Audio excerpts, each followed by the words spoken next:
On behalf of Joint Knowledge Online and Mr. Joe Camacho, the program director, I am Matt Spruill, and I will be presenting the Joint Training Virtual World Framework pilot that we've conducted.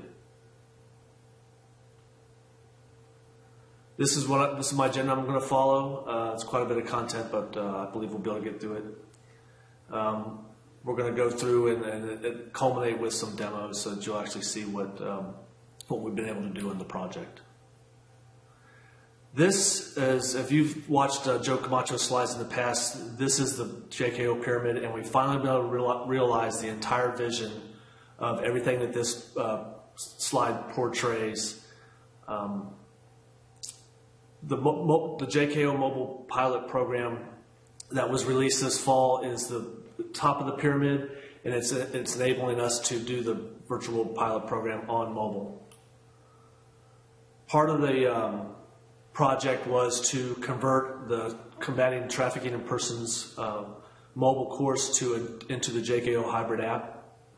We had to overcome a lot of challenges. The first one was, are we going to go desktop or mobile? And because of BWF compatibility with Internet Explorer, we decided to go mobile because we just released the JKO mobile app, and we thought it was to be more compatible. The second problem we had was performance. We did some assessments, and we found out that the mobile was 10 times slower than a desktop, which meant we had to do a lot of lightweight development. Then we had to figure out what our target device was. We determined that it was Android 4.0 with Firefox for Android 18, version 18 plus. If you don't have that, you're pretty much sure that it's not going to work properly. And then the last part was it had to be operational, it had to be linked to the CTIP course, and as Joe Camacho says, it has to be post office simple.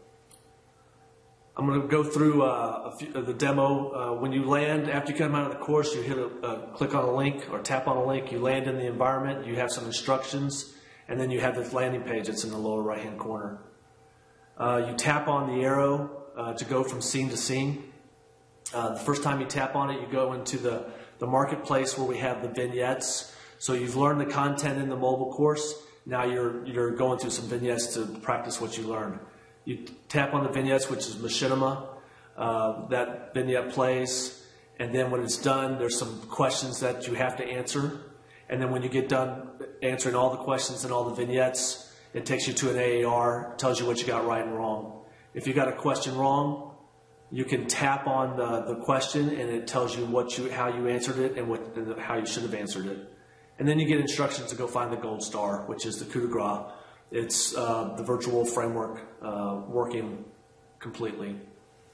Biggest lesson learned the biggest lesson we learned was that is number 2. It's really the BWF is all about collaboration. We thought it was about the 3D, but it's not. It's really about the collaboration.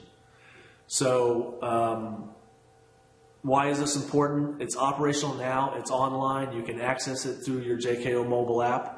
And it's mobile while everybody else is doing it on desktop, and we believe we're helping the community grow. It's a very young community right now.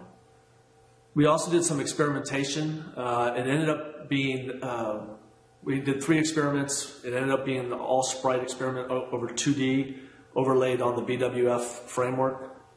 This slide is a screenshot of that Sprite experiment where we actually gave the avatars life, and they walked through the world.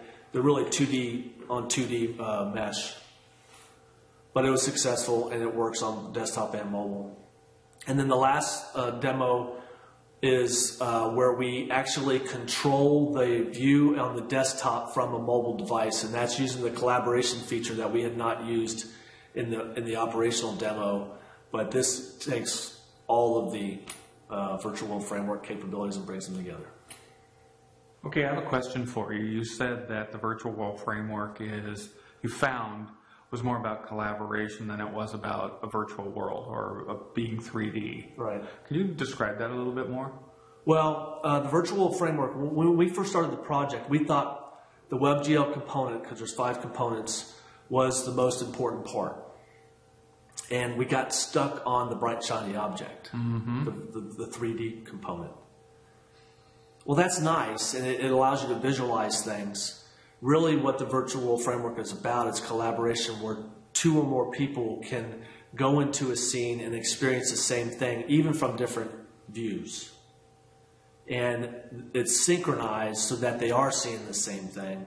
And the good thing about the virtual world framework is that it's really client-based, so all the processing is at the client. And then what's going on is it's synchronized. The server's doing the synchronization of data, not, if I got that right, not pushing data down. Okay. And you said that the virtual world framework was made of 5 components. What are those 5 components, if you can remember? It's WebGL, JavaScript, HTML5, WebSockets, and Collada files. Beautiful.